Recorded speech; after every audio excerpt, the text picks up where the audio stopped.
Hey guys, welcome back. I hope you are having an amazing day. Let's get right into the stories. The first one is an entitled People Story.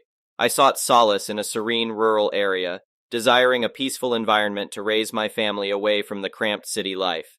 Our new abode, a cozy house nestled in the midst of ample land, offered us the opportunity to cultivate a garden and maintain a chicken coop. With a touch of amateur architecture, under professional guidance, I had designed my dream home. However, a significant obstacle marred the idyllic picture: the presence of our neighbors. Having dealt with bothersome neighbors in the past, I possessed a certain level of tolerance and adaptability. Yet these particular neighbors exceeded all bounds of decency and seemed to revel in creating problems. Initially, their property stood out as a disgrace, cluttered with trash. Although it was technically their land, I chose to mind my own business, reluctant to engage in unnecessary conflict. Despite their unsavory reputation, mere garbage wasn't sufficient reason for me to confront them. Soon enough, the situation worsened as the neighbors' visitors began setting up makeshift camps on the border between our properties. RVs and tents dotted my land, transforming it into an impromptu trailer park. The influx of people brought with it a cacophony of noise and a trail of mess.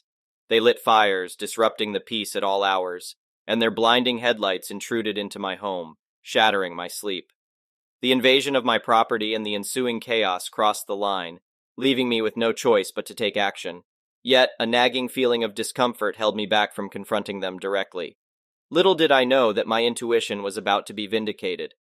Placing a call to the police, I discovered that my neighbors had a history of run-ins with the law, having spent time in jail for various offenses. Regarding the property dispute, the authorities claimed their inability to intervene directly, advising me to involve the state. Consequently, I reached out to the state authorities, who suggested labeling it as a case of squatting. However, they warned that their current workload would delay any action for months. The prospect of waiting in limbo while potential damages escalated was unacceptable to me. It was during this period that I caught one of the trespassers attempting to steal one of my cherished chickens from the gated area. Reacting swiftly, I brandished my unloaded shotgun, causing the intruder to retreat hastily to his RV. The mere sight of the weapon proved sufficient to keep them at bay temporarily. Endlessly caught in a bureaucratic loop, I dialed different numbers, seeking assistance in dealing with the illegal trailer park, the excessive number of people, or the unhygienic conditions.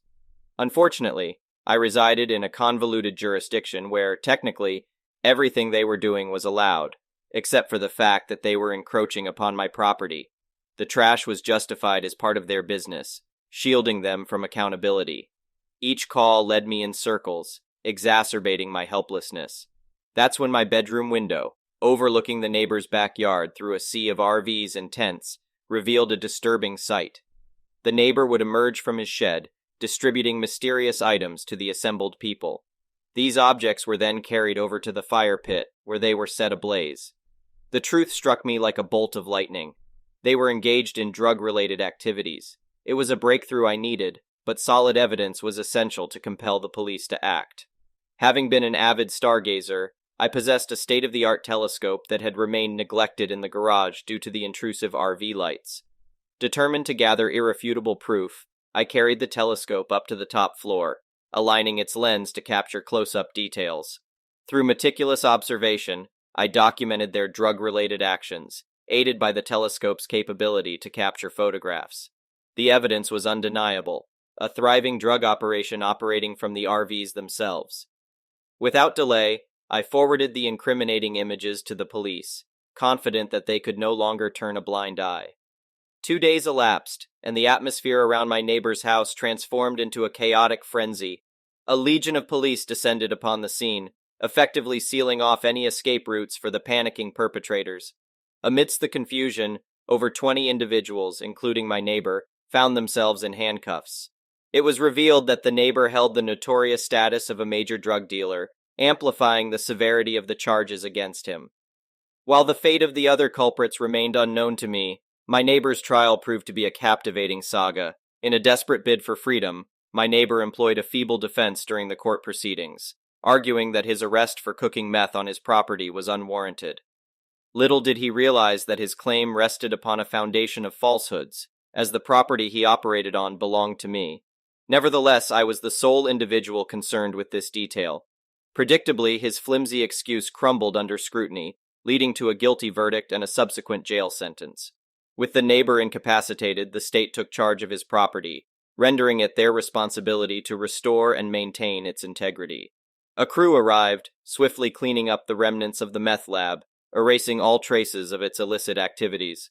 The yard regained its appearance of normalcy, and I finally discovered true contentment in my property and surroundings. Restful nights were restored, free from the fear of a group of drug-addled individuals encroaching upon my haven. Although I suspected their intentions extended to my cherished chickens, their departure brought an end to this chapter. The next one is a pro-revenge story. In August, my cousin and her baby daddy begged my parents to move into our old house. My parents had already written off the house, giving it back to the bank because they couldn't afford to pay the mortgage on that one, and the one we're currently living in. As a result, we are several months behind on the mortgage and utilities. However, they figured if my cousin could at least pay the utilities and half the rent, which would be about $400 a month for them, then we could make it work. Her baby daddy had a job lined up, so it seemed all good. 3 weeks in, and after many phone calls, they haven't even switched the utilities into their name. We haven't seen a dime, and the baby daddy quit his job after one day and refused to find another one. They've also received 3 paychecks from previous jobs, totaling about $800, and refused to pay my folks. My parents tell them it's not working, and they have 2 weeks to get out. After a week, the power company informs us that the utilities are going to be shut off. We tell them to go ahead and shut them off since we can't pay, and my cousin and her baby daddy won't pay either. So the power company shuts them off, and my cousin calls them, screaming obscenities at them while still refusing to pay or put them in her name. A week later, they finally move out. My parents go to check on the place and call me 20 minutes later. They discover that the place has been absolutely trashed, dog poop and dirty diapers everywhere. They also smashed both of the bathroom mirrors, ripped a sink off the wall, threw eggs all over the floor, and broke a 100-year-old banister. Obviously, the cops were called. I drive 20 minutes right after being woken from a deep sleep. I work 2 jobs, so sleep is a precious commodity. I arrive there and survey the damage myself. I meet up with the police officer, who incidentally is a classmate of mine, which was a pleasant surprise. It might motivate him a little more since I've helped him several times in the past, and we get along really well. We do some cleanup with the help of our old neighbors and call it a day. Later, I check Facebook and find a nasty multi-paragraph note directed towards my immediate family.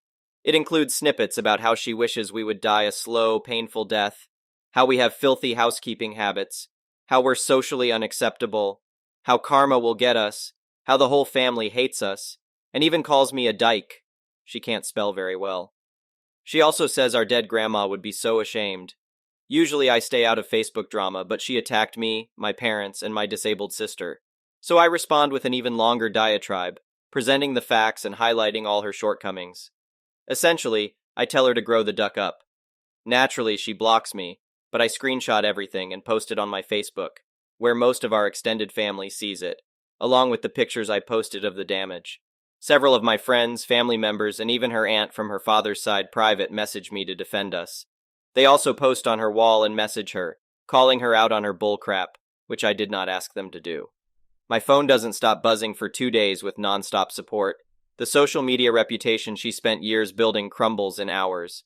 She loses many friends and has to set everything to private because people won't stop harassing her. Obviously, the social media revenge is small potatoes compared to the felony charges she and her baby daddy are facing. This means they'll lose their kids and their pets, which will also be a blessing since they mistreat the kids and beat their dog. But it made me feel better. I even got to reconnect with some old friends I haven't talked to in a while, including one who is a mutual friend of my cousin and me. Now, we have a cross-country trip planned because of that. The next one is a petty revenge story. This just happened. In fact, I am still a little pumped with adrenaline. Off such a little act, what a rush. So I live on a street connected to an elementary school. Other residents, including myself, have issues on weekdays around 3:30 p.m. when parents park all along our street to pick up their kids from the school at the end of it. There is no problem with that, as I expect it. We have a guy named Terry on our street. Terry left all the neighbors a business card saying that if any people block their driveway, they should call him immediately, and he would tow them right away. He is basically on standby from 2 p.m. to 4 p.m. in our neighborhood. I never had a chance to use this card yet. The only issue for me is that I finish work at 2 p.m., go get groceries, and usually end up home around 3:30 p.m. A few times now, I have come home to park in my driveway and found a vehicle completely blocking me. Instead of parking on the curb, they would park at the end of my driveway, making it impossible for me to park. So I have to ask the owners to move. Today specifically, there was an old Dodge minivan blocking my driveway. When I got out of my car to knock on the tinted window, I realized no one was inside. I thought maybe they were napping in the back while they waited. Well, nope. No one was in the vehicle. I couldn't get into my driveway. This is specifically annoying because the curb behind and in front of him were both vacant. Maybe they weren't vacant when he parked there. So I got the card out of my glove compartment and called Terry. I gave him my house number, and in less than 5 minutes, he had that bad boy towed out of there. So what happened next? I decided to start cleaning my car on my driveway until the owner came by. My first plan was to tell the owner that they had blocked the driveway and I had it towed. But as I was outside cleaning my car, it's 22 degrees outside in November, don't ask how Canadian weather works. I saw him coming back with his son. He looked incredibly confused as I was cleaning my car. I noticed him and didn't say anything as he was on his phone, so he actually came to me really upset. He said, "Hey pal, have you seen my van? Are you that much of a ducking a-hole to call a tow truck when I was gone for 3 minutes?" So my plan changed. I said, "Wait, what van?" And I decided to play dumb. Well, about an hour later, he rang my doorbell and asked for details. I told him to duck off, and came here to write this. Terry is back in his driveway with his tow truck, though, and I plan on giving him a 6-pack of beer for helping me. The next one is an entitled people story. My friends and I go out every week to have lunch or evening snacks at new fast food chains or restaurants. We come in our own vehicles, split bills, pay for what you eat, and sometimes go for a movie or shopping, etc. We have been doing this for the past 1.5 years. We are 6 friends.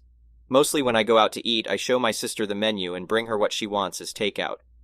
This time, my friends invited their friend to join us at MacD since one of our friends was sick and couldn't come with us. We basically just order a burger, a side, and a drink, and then swap it with someone. It's fun. I swapped with the new guy. So we were having fun. The new guy was interesting. He played esports and did all those normal things friends do. Now, since we didn't have any other plans like a movie or something, I went to the counter and ordered a combo for takeout and paid.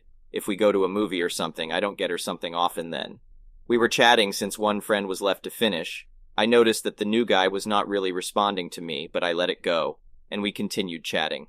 Now everyone was about to leave, so I went and took the takeout order and put it in my bag. When we went out, he looked at me with a disgusted look and in a loud tone said, "You didn't have to embarrass me. If what I took wasn't enough, you could have waited for everyone to leave and then ordered more for yourself." We were all taken aback as we didn't know why he was acting like that. He raised his tone and said that there wasn't even a need to order more food when everyone was still there. I realized what he was talking about and tried to tell him that the order was for my sister, since I always get her food whenever I'm out, and since we were all sitting there, I thought to order before leaving so I wouldn't have to stay long after. He said to stop lying, and this is where I lost myself. He snatched my bag, took out the combo, and threw it at me. The whole packet, not just the food. Everyone was shocked. I was furious, so I took my bag and food and went home. The next day my friend called me and told me that he was embarrassed, not because he did all that, but because I ordered more food and was rude to him. I asked him if he had any problem with me ordering for my sister, and he said no. So I said, "Okay, I will still order for her, and not stop taking food for her just because you decided to bring a random person with us." He said that I didn't need to order next time when I'm with him. I was furious and said, "Maybe I shouldn't even be with you guys because I am an embarrassment to your new friend," and hung up the phone. I asked my other friends, and they said that they both were in the wrong, so we all decided that neither this friend nor the new guy would be going with us from now on. But still, was I wrong to order food for someone with my money when everyone was there? The next one is an entitled parent story. I'm at a city park with my kids. We've been to this park a bunch. There is this one spot where there is a rocky hill, all tree-covered. Nice and shady on a hot day. There is a playground and a pavilion at the top of the hill. We get up there, and I immediately notice loud noises, and I'm having to step over cables and extension cords. Someone rented the pavilion and set up not 1 but 3 bounce houses around it. Freaking great. So I have to give the disappointing news to my kids that even though they are surrounded by bounce houses, They cannot play in them since this is a private party, but they are free to go hit the playground. Everyone is cool. I sit on a bench as my kids go to town on the fake pirate ship when I hear, "Hey!" That's when ED, doing his best to imitate the situation from Jersey Shore, walks up to me and informs me that the playground is closed for a private party. I look at him and inform him that the public park does not close for private parties, and it sounds like he rented the pavilion nearby, which is fine, but doesn't give him exclusive use of the neighboring playground. He storms off and returns with a rental agreement and shoves it in my face, telling me to get my freaking kids and leave. Right, so the rental agreement is very clearly for the pavilion, all for the grand sum of $35 for 4 hours. How could any sensible adult think that $35 granted you exclusive use of a public playground? Moreover, why is it so important for you to have exclusive use of a public playground?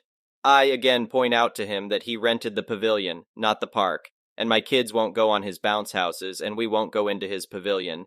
But the playground is fair game for everyone. He begins hurling threats, and I'm weighing just taking my kids and leaving to avoid this jerk. Then I decide I need to take a stand on principle, so I tell him to freak off and proceed to use my phone to find the phone number for the park office.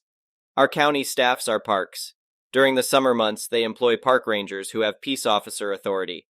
I call the park ranger and tell him that there is trouble up at this shady playground and they need to come right away. Sure enough, as I'm getting off of the phone, Dolph returns with 2 of his meathead friends to tell me that they are ejecting me from the park. No, you're not, and if you touch me, I'm calling the cops and pressing charges. No anger, no rage. With this promise of action, however, one of them kind of widens his eyes and steps back, saying to his friend, "Just leave them alone, man." This guy, for some reason, does not want the police coming, and it is very obvious. The ringleader won't back down, however, and tries his best to get in my face, scream, and yell. He grabs my arm, I remove his hand. All of this just as I see the ranger pull up, yell for everyone to step back from one another and come over. This smug jerk shoves the rental contract into the chest of the ranger, telling him that I'm trespassing, and he rented this space for the day for his kid's party. Now, normally I don't like posturing by law enforcement, but here it was pretty amusing.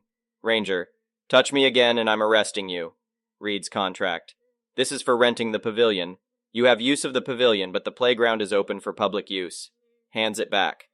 "Also, your permit doesn't allow you to set up bounce houses. Where did you plug these in?" The ranger follows the extension cords and sees that they ran them to the nearby public bathrooms. There was an outdoor outlet. It was locked. This dude cut the lock off so he could plug in his equipment. The ranger comes back with the broken lock. "Did you cut this lock?" It was like that when I found it." "Really?" "Because it was intact this morning. So some random person cut this lock and you just happened upon it within the last 2 hours?" I guess. Long story short, he let them stay and let them keep the bounce houses because he didn't want to ruin a kid's party. He wrote the guy a citation for the broken lock and the unauthorized power use and banned him from the park for the remainder of the season, after the party. Amazingly, this entire event was lost on my children who barely noticed anything was going on, likely because of the compressor noise. The next one is an entitled parent story. Backstory. I'm a single dad. I have a beautiful girl who's turning 5 in August. The past year I've been fighting with my ex who tried to keep my kid away from me. Lawyers aren't cheap, and being single doesn't exactly help with my finances. A couple of months ago I won the lawsuit, and I finally got to have my kid at my home again. For the past few weeks she has been saying she wants a bicycle, but still recovering from the lawsuit bills, I wasn't able to afford it. Last week I got my summer bonus, which finally gave me the financial boost I needed. So yesterday I was finally able to buy my little girl the bike she wanted so badly. I enjoyed my time with her, riding our bikes, but then it was time for dinner, which I still had to make. So we headed back home and parked the bikes in the backyard. We went inside and I started making dinner. After about 10 minutes, I spotted movement in the corner of my eye through the kitchen window, which is on the side of the house. I saw this kid, probably 6 or 7 years old, just casually strolling by with the brand new bike I had just gotten today. My heart dropped, and I ran to the front door, hoping I would catch him before he rode away. Luckily, I did. I yanked the bike out of his hands and freaked out, telling him that it was mine and he had no right to just walk into other people's backyards and take things. I was pissed. I forced him to get off my property and set the bike inside my front hallway, thinking it was over. Boy, was I wrong. After comforting my little girl, who had never seen me this mad, poor thing, I returned to the kitchen to continue making dinner. 15 minutes later, the doorbell rang. It was the kid and his mother. EM. You give my boy this bike back. He found it. It's his. Me. He found it in my backyard. I got it for my kid today. You should try teaching your damn kid some manners. He shouldn't trespass on other people's property to take their things. EM. Don't tell me how to raise my kid. Give me the bike back or I'm calling the police. Me. Laughs. Call the damn police. And I slam the door in her face. By this point, my 4-year-old is crying her eyes out, and I comfort her again as she thinks she's losing her brand new bike. Once her sobbing finally subsided, I tried to continue making dinner, yet again. With the preparations done, I was about to put everything on the stove when the doorbell rang. I flipped out, stormed to the door, and violently opened it, getting ready to explode in the woman's face. Guess what? She actually called the cops. I instantly calmed down when I saw it was the police and invited one of the 2 officers inside while the other stayed with the woman. I explained the situation and showed him the box the bike came in, along with the receipt that had my name on it. He shrugged and apologized for the inconvenience, assuring me I wouldn't be bothered again. I let him out and closed the door with a smug smile on my face. I checked the front window to see what was happening, and I saw her throwing a full tantrum. It ended with her in handcuffs and in the back seat of the patrol car. Bye, Felicia. I don't know what happened to her and I don't care. I finally finished dinner and my kid still has her bike. That's all that matters to me. Boy, what a day. Thank you for watching. I would really appreciate it if you could like the video and subscribe to our channel if you haven't already. We'll see you again tomorrow.